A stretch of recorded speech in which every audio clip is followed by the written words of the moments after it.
Okay, so here we have a bronze Ana player. Let's see what you got.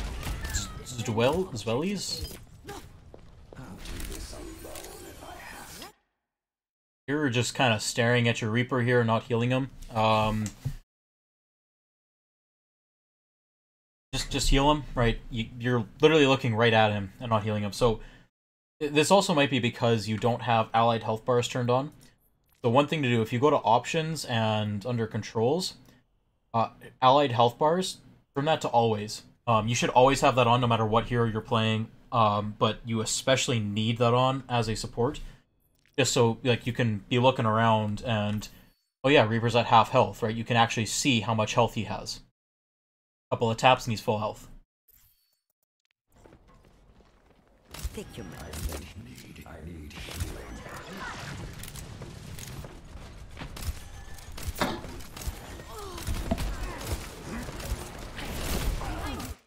Okay, so right off the bat here, you know they have a Junkrat, because your Pharah died right off the start to the Junkrat spam.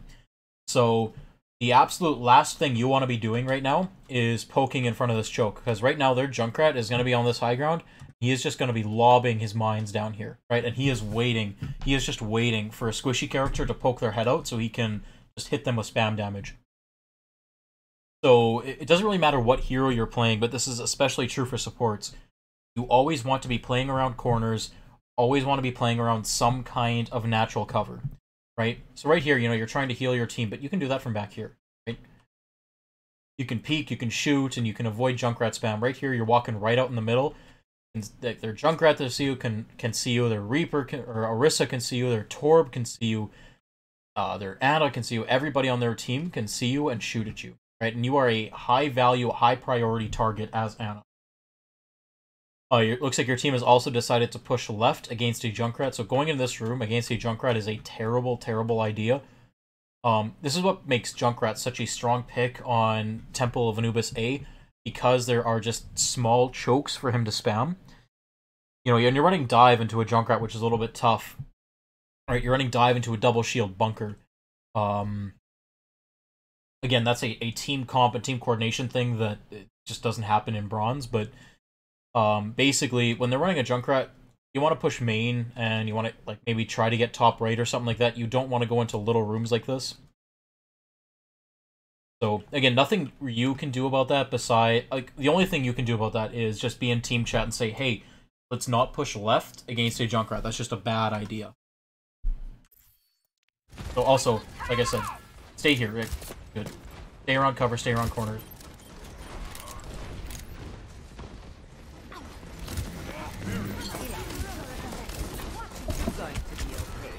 I'm not a fan of that nade there, simply because, like, you hit your Winston, yeah, Winston wasn't in a huge danger of dying, there's you and Mercy healing him, and then you hit the Moira. Moira can just fade away from that, so you basically waste your nade on somebody that it's not really going to affect. I'll just shoot the turret once more. Good job with the turret. Trying to yellow a sleep dart. Honestly, that's alright. Yeah, see, Junkrat got his ult very quickly because he's just spamming down chokes. And then your D.Va, for some reason, tried to defense matrix a Tyre instead of shooting it. Tyre only has 100 health, like, very easy to kill. Like, if between you, D.Va, like, you could have killed it. Group up with me.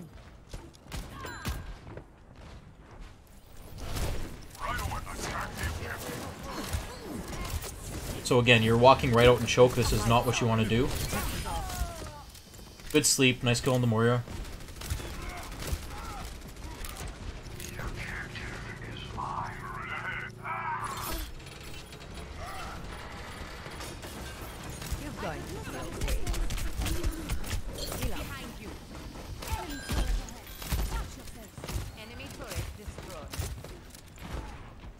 So don't stay hard scoped like that too much, because you know when you're hard scoped in like that, you're not as aware of your surroundings, right? It is harder for you to see everything.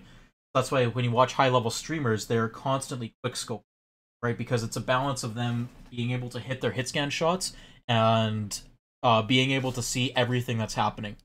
So quick scoping is something that you should start learning how to do. It's a difficult thing to do, and really people don't start getting really good at it until like high plat, low diamond. Again, I'm in diamond and I'm not that good at quick scoping, but I definitely try to do it when I can. ML7 has a good YouTube video from a long time ago explaining how quick scoping works. I definitely recommend going to check that out. Or there's guides everywhere to show how Ana's quick scope works. Definitely check out those, but don't stay hard scoped in too much, especially because your Reaper was kind of just like hiding behind a corner here. He was waiting, and you kind of just hard scoped in on him while he was back here, right? So you weren't shooting, you weren't healing, and you were just hard scoped in looking at him. When you could have just been, again, looking around, trying to see who else you could heal. You might have been able to poke at your mercy a little bit or something. Just a little game sense thing. But your nano here, I actually like your nano, right? So your team is really, really spread out right now, and your Reaper is going in, and by nanoing your Reaper, you're basically forcing your Reaper to do something. The only thing I'm not a huge fan of is that he used his Wraith already, and so you nanoed him after he used his Wraith. But that's not a you thing, that's a Reaper thing, that's your Reaper's fault. But I like your use of nano here, right? It is aggressive, and basically by nanoing your Reaper, like I said, you are forcing him to do something. When he gets nanoed, he suddenly feels this pressure, he's like, shit, now I have to go kill something, right? And so you see, because he's nanoed now, he's turned around and he's turning his attention to point. Again, I think his first target should be the Moira that's right behind him, because he can literally turn around and just one-shot her in the head. And then they lose their main healer and you win this fight. But huge nade.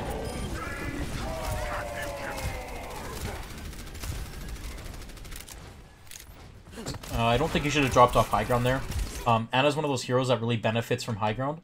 So right now, the enemy team has really nothing that they can use to pressure you off high ground. And while you're on high ground, you've got some kind of cover, right? You've got this pillar that you can use to block line of sight. Really, the only one who can actually shoot at you is their Orisa. And she can't do all that much damage, right? So you can just use this pillar to break line of sight. And you saw when you were on high ground here, you hit this huge nade because you were on high ground, because you had a good angle for it, right? And a couple of people died. Right, so it was a good nano on the Reaper. That was a huge anti-nade on their team, right? A couple of people died because of it. That was great. So you basically won this team fight for your team. But, then you dropped off high ground here, and all of a sudden now all you can really see is Ryan's shield, right? Whereas, if you stayed up on high ground, you can now suddenly see the Orisa as well. So, right? So you can start taking pot shots at the Orisa. You can see your Reaper over there, and you can throw him some healing, right? When Winston dives in, you're going to have a good angle to heal up your Winston. Stay on the high ground as much as possible.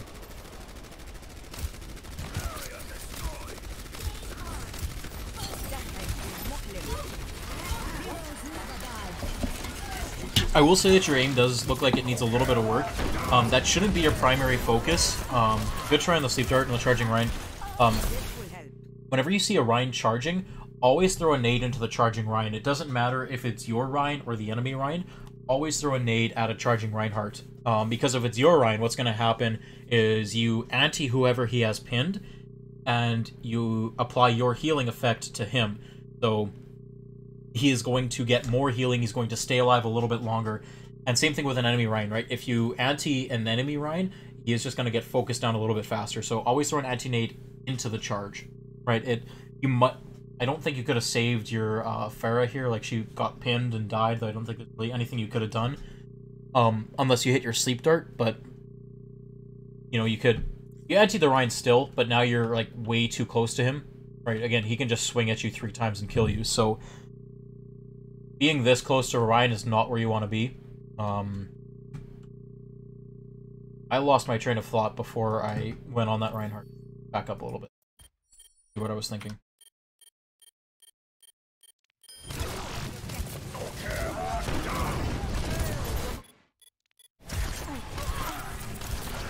Right, I was talking about your aim. So your aim does need a little bit of work.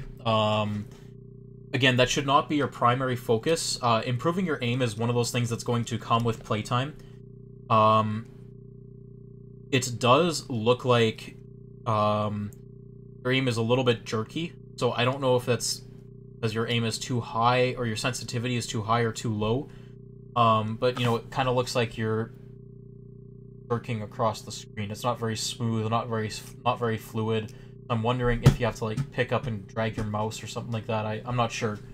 But your aim does look a little bit jerky and unsure. But that's one of those things that you can play around with. Why did it do that? So for me, with Ana, I am running 7.25 in-game, and my DPI, I believe, is 800 on my mouse. So that's a total of 5,800 eDPI. And you can calculate your eDPI. It's basically whatever your in-game sensitivity is times the sensitivity on your mouse is your eDPI. And I find the 5,800 is a nice little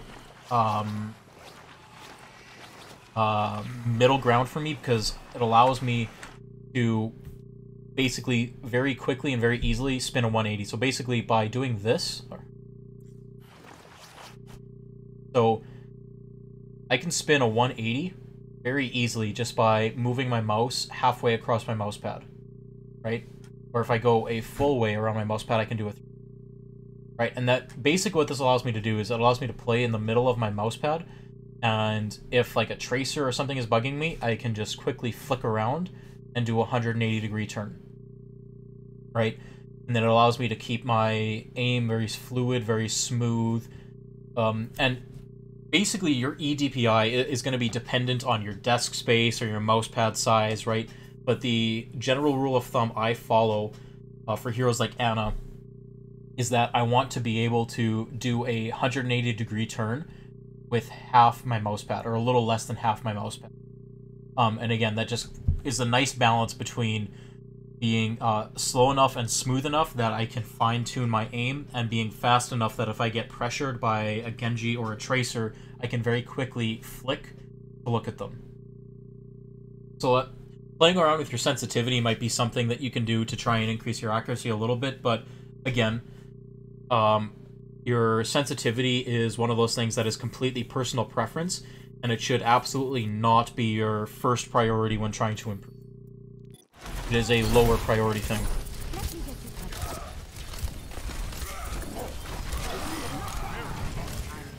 Fire! Keep out of my way!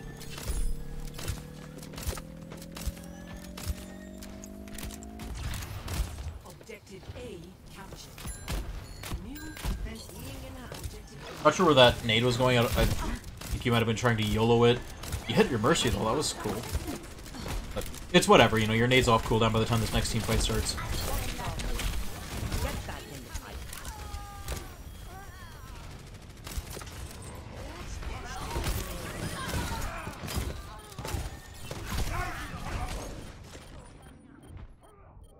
Yeah, so that's... Again, you were standing out the open there, and you got hit with junk spam. Just poor positioning on your part. You know, I can see what you were doing. Like, your team was diving in, and you were trying to be in a position where you could support them and help them, but they had already lost a couple, so that team fight was lost. Your nade wasn't needed here. Between you and Mercy, you could have very easily healed up Monkey. He wasn't in danger of dying. You didn't need that burst healing, so you wasted the cooldown. A little bit early on that nano. So I will say that I like that you're using your nanos proactively like this. That's good. But just break this down. So it's a little bit early. When nanoing Winston, you generally want to nano him like in the air when he's jumping in, because that's going to maximize the effect of the nano. So let's break this down. I'll explain what I mean. Hold on a second. Check something just really quick here.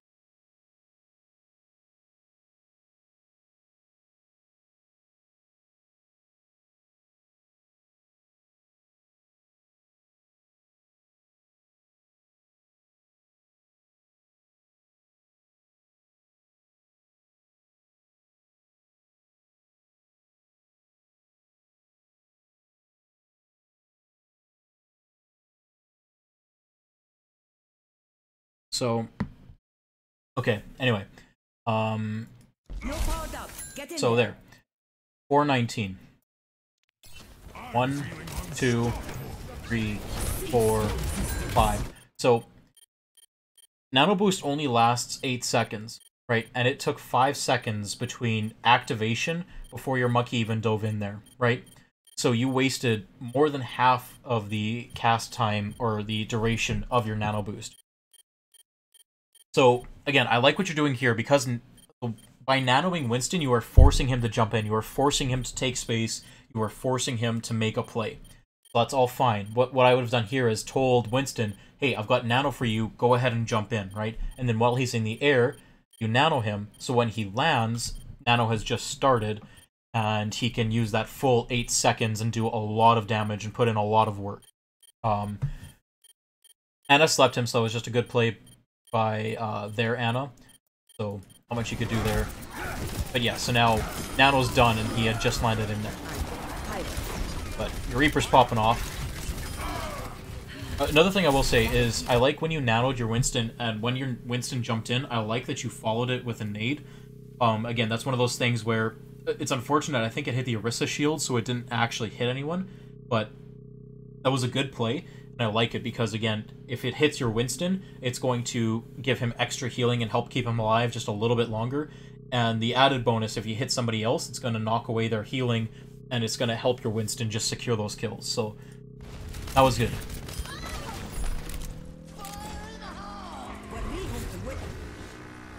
Worked out, though. It was a good, that was a good round. After this first round, the biggest thing that I'm seeing is your general positioning. Again, you have a tendency to play out in the open far too much. Focus on trying to play around corners. Focus on trying to play around some kind of cover. And that's going to help keep you alive a little bit longer, because I think the couple times that you did die, you died to Junkrat spam because you were just basically standing out in the open. And yeah, it does suck dying to Junkrat spam, especially when he's not really aiming at you. He's kind of just throwing it down the choke, but that's what Junkrat does, right? Is he throws his mines down a narrow choke or a narrow corridor into a small room or something like that, and he gets kills, right? And so it's basically on you, the other team, basically, to put yourselves in positions where you avoid taking that damage. So don't stand out in the chokes,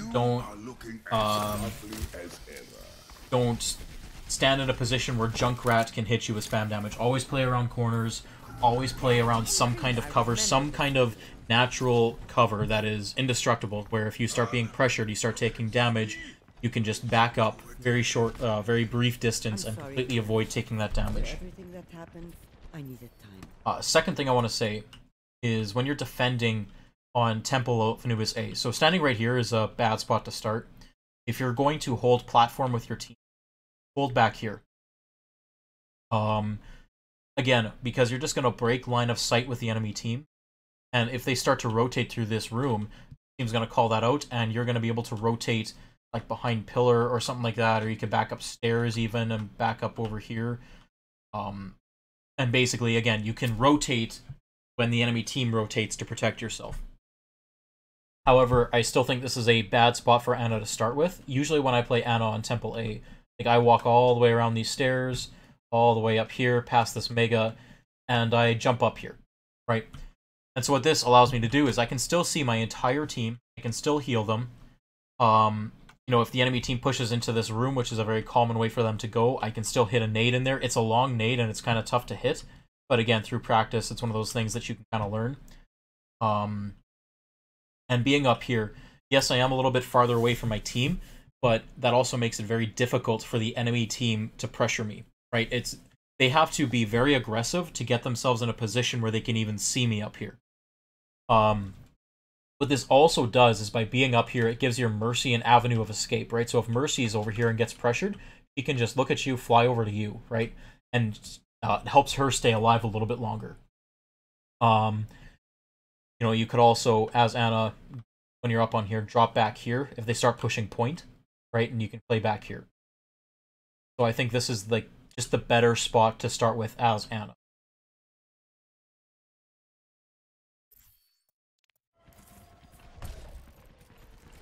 Five, 4, 3, 2, 1.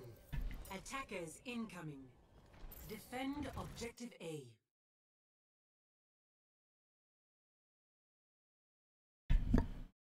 Okay, sorry, my mic was muted there. Another thing I'm going to say here is, yes, you do have a Big Daddy Reinhardt here. You've got a nice big square shield in front of you, but with all the recent changes, shields are very, very weak, right? They have decreased shield health, they have increased spam damage, so shields go down very quickly now.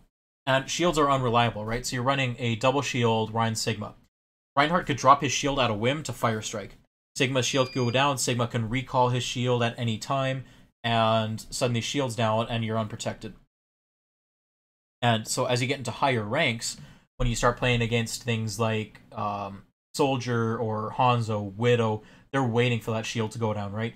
And certain DPS are going to be burning down shields, and what they're going to do is when they're aiming at the shield, they're going to be aiming at a squishy character behind the shield.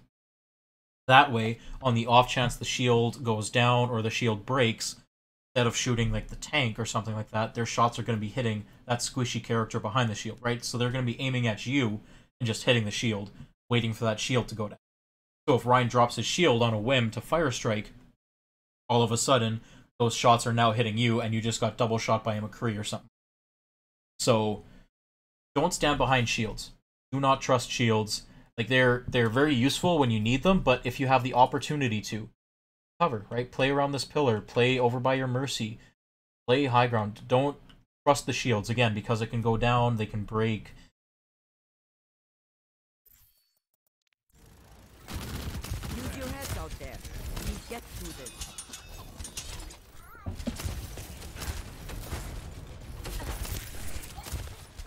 Barrier won't hold together.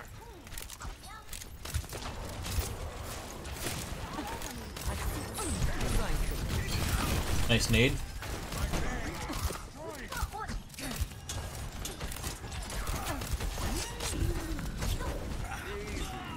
You're looking for a nade here, yeah.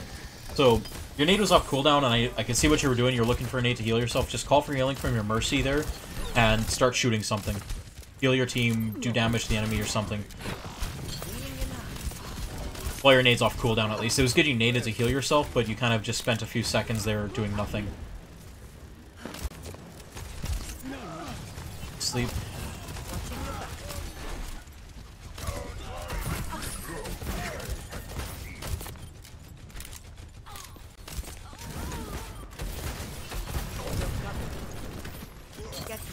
Nice nade on charging Rein. Unfortunately, you missed your sleep there. Right now, your team is just really, really split.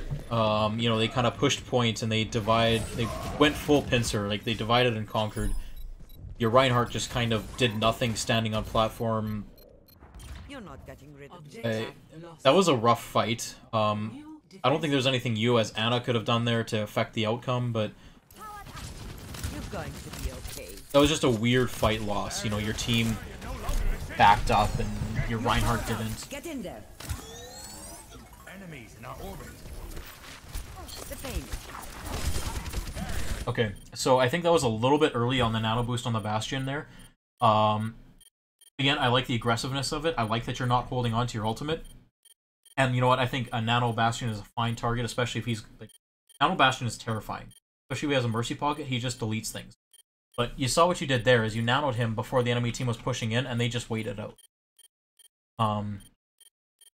So, you know, you could have waited just a couple of seconds longer, waited for the enemy team to push in, and then nanoed your Bastion. The other thing you're doing now is you hit a nice nade, but now you are pushing up in front of your tanks. Ana is a sniper. She's a little old grandma, and she's a sniper. You need to treat her as such. So this kind of thing, what you're doing, is not good. Because again, in higher ranks, the soldier is just going to kill you. Like, you do not win this 1v1. You know, you also have a Hog off to the side. You've got a Moira over here. When you push up this far in front of your team, you're just going to die, right? So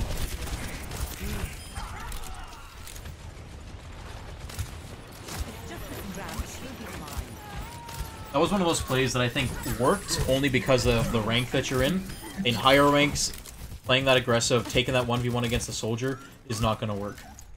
So, defending point B on Anubis. So again, don't trust the shields. Where I would be is back here, right? So from here, You can see your team, you can heal your team, you can see bridge, right? So you can toss your nades on bridge, you can toss your nades through to hit people on the side. If anyone flanks you, you can definitely hear them coming from up here. You're away from tunnel over here, very common route that people push. And so, you know, you're behind cover, it's very difficult for the enemy team to get into a position to hit you. This is where you want to be as Ana, right? Not here. Standing out in the open. Like, even if you have shields, this is, for all intents and purposes, out in the open.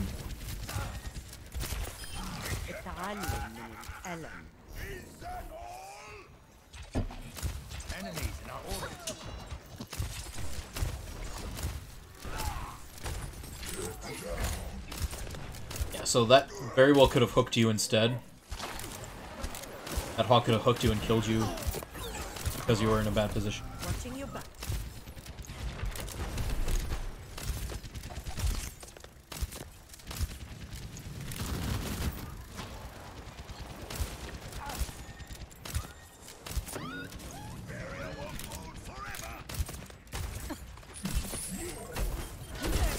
Good try on the sleep dart.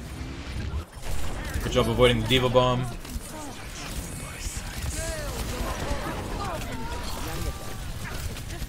So, a couple of things there. So, one of the things that you can start doing as you climb, again, is try to keep track of enemy ultimates. That's a difficult thing to do, and it's one of those things that only comes with practice and playtime.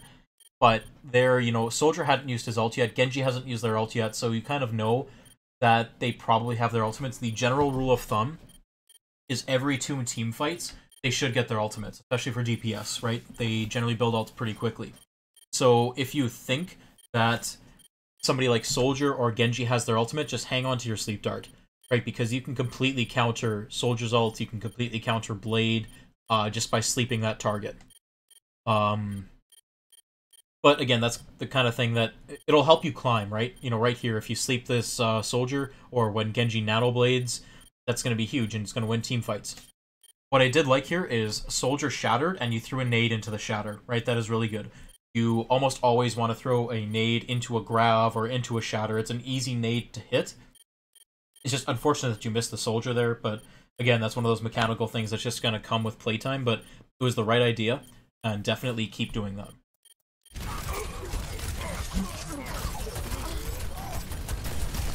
Nice sleep. Yeah, so that's just unfortunate, you know, sleeping the Roadhog is not a bad play. They just waited out your, or waited to Nano Blade until you use your sleep. I don't know if that was intentional or accident, but...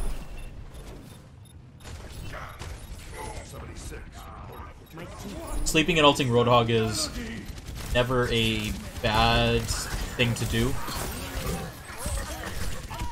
You might have gotten more value if you had slept the Nano Blade in Genji, I don't really know, but that was fine. It was a bit of a rough point, you know, they popped a lot of big ultimates there and just steamrolled you guys.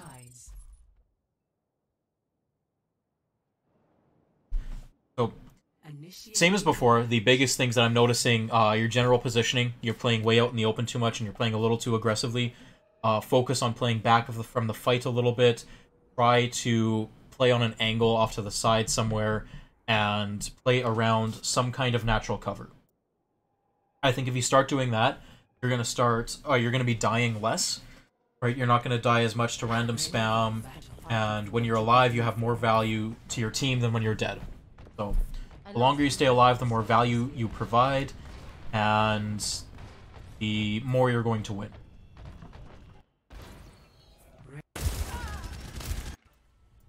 Ready for battle. 5, 4, 3, 2, 1. Attackers incoming. Defend objective A.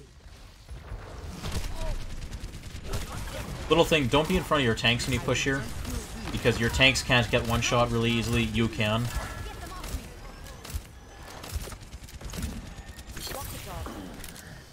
He's waiting to push in. This is all fine. Your Reaper's feeding.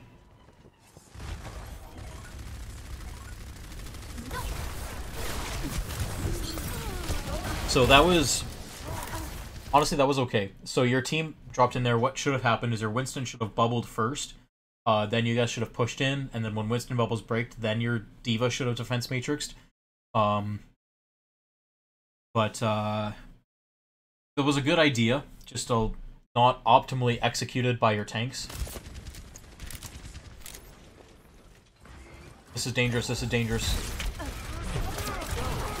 So that's another one of those situations where you're kind of just walking out in the open, and I'm amazed you didn't die. You might still die here, but you know, you kind of just very casually walked out into the open and shot at the Bastion. So they saw you rotate there. The Bastion had rotated and switched his position, so he is looking at you guys. He is waiting for you guys to peek out there. He was just a little slow on his reaction time to see you. A damage boosted Bastion will kill you in less than a second. You won't even have time to get your sleep dart off. You should absolutely try to sleep the Bastion if you can, but literally just walking out into the middle of the choke and shooting is not the way to do it. Because again, in higher ranks, you're going to get killed, right? They have an Orisa too. That Orisa could pull you and the Bastion could shoot. There's so many different ways that they can kill you just by walking out in the open like this. Right? As Ana, you should almost never be on the front line. I would say almost never, because there might be certain situations where it is okay, but this is not one of those situations, right? For the most part, again, you want to be back away from the fight. You want to make it difficult for the enemy team to pressure you, difficult for the enemy team to try and kill you.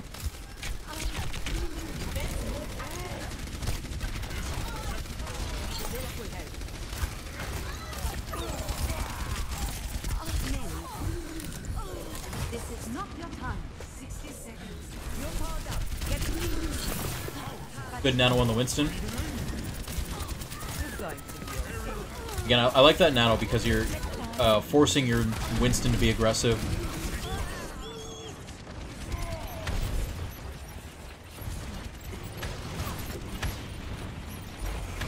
Yeah, this teamfight kind of just broke down into utter chaos. You're not getting rid of me. You know, their Sigma flanked, their Bastion was tearing you apart. 30 seconds remaining. Get back in the fight. Again, you're walking out in the open. This is not where you want to be. Everything you did there, like healing up your Mercy, healing up your Pharah, you could have done from back here, right? You could have just stood here and shot healing into them. And then you wouldn't have to wasted your nade on yourself. You wouldn't have taken any damage. Player on cover. Much better. Sleep. Okay, so this is a weird fight. Your team is very, very split. You know, your tanks dove in, your Pharah's ulting. This is just a weird fight, and I'm honestly not sure where you could be. You know, you're trying to push for high ground, that's fine. Your tanks are pushing main, so honestly what I would be doing here is instead of pushing left, I'd be trying to push main, again, just to try and support as much as I can. But now that you're over here, kind of just really annoying that.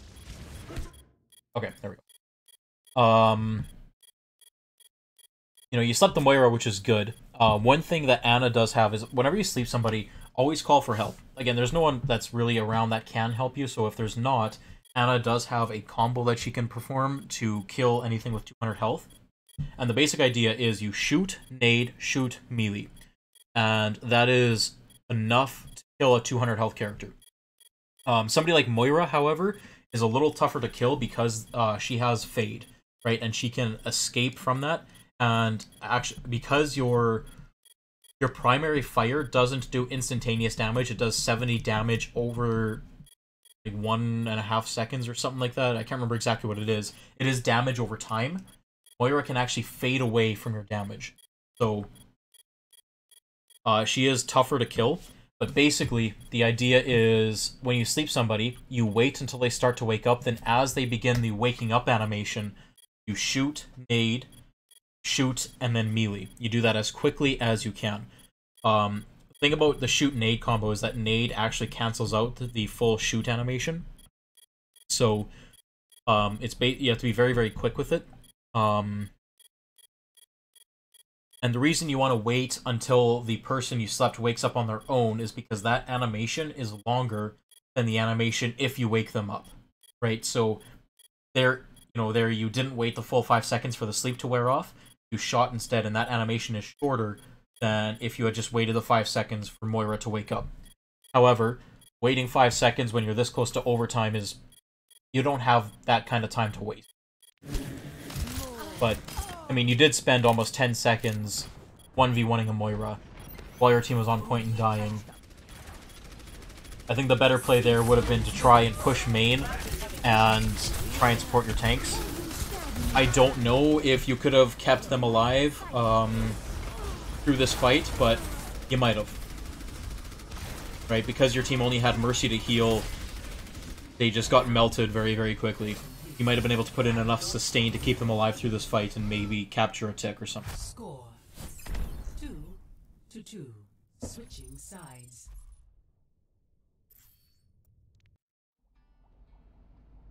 Initiating match. 3, 2. So again, Attackers. don't trust shields, play around cover. Defend objective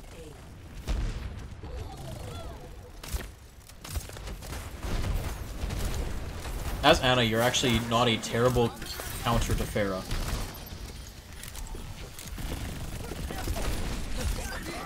So, I don't think you needed to get off high ground there. Somebody needed to get off and go contest point, but that could have been Lucio or something. He has more mobility than you do. You gave up high ground for free. Nice nade on the Roadhog.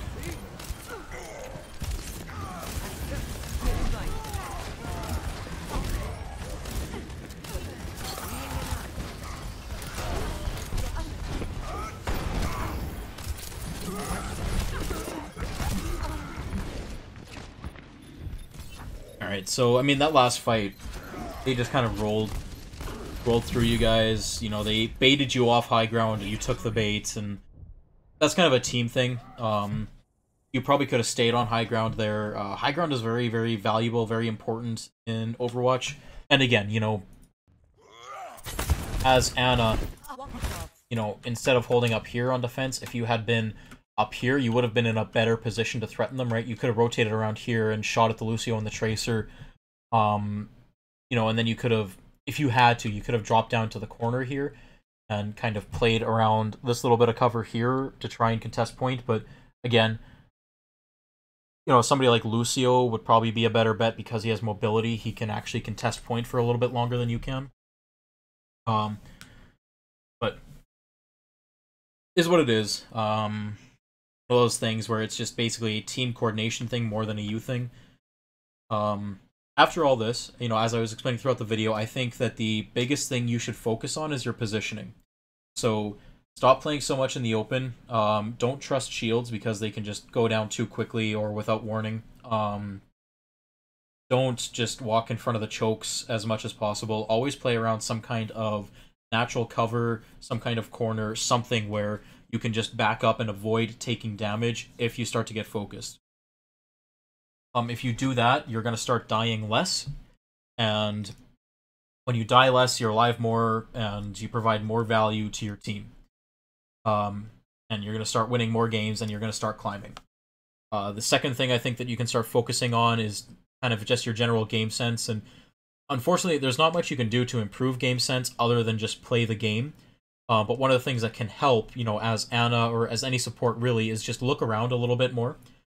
Be aware of where your team is. Be aware of where the enemy team is.